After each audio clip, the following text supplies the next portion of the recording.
Hi, today I'm for the Nokia C32 and I'll show you the fingerprint scanner test on this device.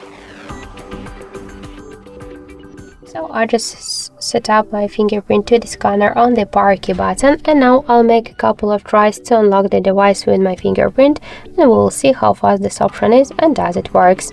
So let's start. 1, 2, 3, 4, 5. So as we could see, the fingerprint scanner works here fast and correct, and we just unlocked the device successfully without any problems. You could try this unlock method, but don't forget that the fingerprint is less secure than the passcode or PIN code unlock methods.